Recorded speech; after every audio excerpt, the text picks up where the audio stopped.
America और Iran के दरमियान मुज़ाकरात का तीसरा दौर जनेवा में शुरू। मुज़ाकरात ओमान की सालसी में हो रहे। ईरान की मुज़ाकरात से पहले अमेरिका को बड़ी पेशकश।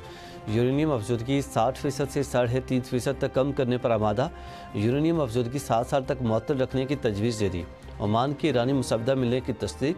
ओमानी वज़ीर ख़ारजा अमरीकी मुज़ाकराती टीम को ईरानी तजावीज़ से आगाह करेंगे। ईरान का इंतहाई अफसोदा यूरेनियम के मौजूदा ज़खायर बैरून मुल्क मुंतकिल करने से इनकार। ईरानी मीडिया का कहना है कि पेशकश से अमेरिका की मामला हल करने की संजीदगी का पता चलेगा।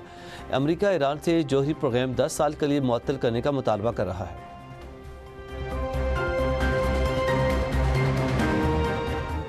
पाकिस्तानी कौम अपने शहदा और इनके अहल खाना की कुर्बानियों को कभी फरामोश नहीं कर सकती। हुकूमत और फ़ौज शहदा के अहल खाना का मुकम्मल ख्याल रखेंगे।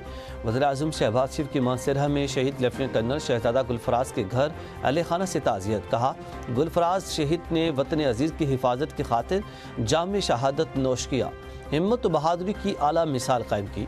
मुझ समेत पूरी कौम को अपनी शहदा और इनके अहल खाना पर फ़ख्र है। वज़ीर-ए-आज़म का मानसरहा में लेफ्टिनेंट कर्नल शहजादा गुलफराज शहीद के नाम से दानिश स्कूल के क़याम का ऐलान। वज़ीर-ए-आज़म शहबाज शरीफ शहीद के बच्चों से भी मिले और प्यार किया।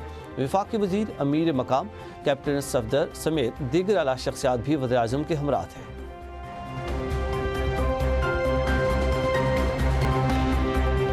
पंजाब में ख़वातीन को किसी से खौफज़दा होने की ज़रूरत नहीं। पंजाब की हर बेटी महफूज है। किसी ने नुकसान पहुँचाने की कोशिश की तो इंजाम याद रखे। वज़ीर आला पंजाब मरियम नवाज़ का ई टैक्सी स्कीम की इफ्तिताही तकरीब से खिताब। कहा, ख़वातीन अपने दिल से खौफ निकाल दें। पंजाब में मरियम की हुकूमत है।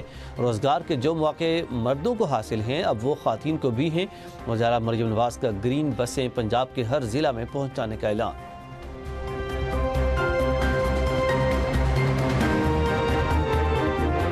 बहनों की बानी से मोहब्बत अपनी जगह, हमारी भी बानी से मोहब्बत आउट क्लास है। बहनें क़यादत पर शक न करें, सब बानी के साथ खड़े हैं। चेयरमैन PTI बैरिस्टर गौहर की मीडिया से गुफ्तगू। कहा, बानी के इलाज पर फैमिली को अंधेरे में नहीं रखा, हर 1 मिनट बाद अपडेट किया। कोई ऐसी चीज़ नहीं थी जो मैंने अकेले की। दिल से खान साहब के लिए काम करता रहूँगा। अलीमा खान को बताना चाहता हूँ कि कॉन्फ्रेंस कॉल में मेरे साथ और लोगों के अलावा सोहेल आफरीदी भी थे।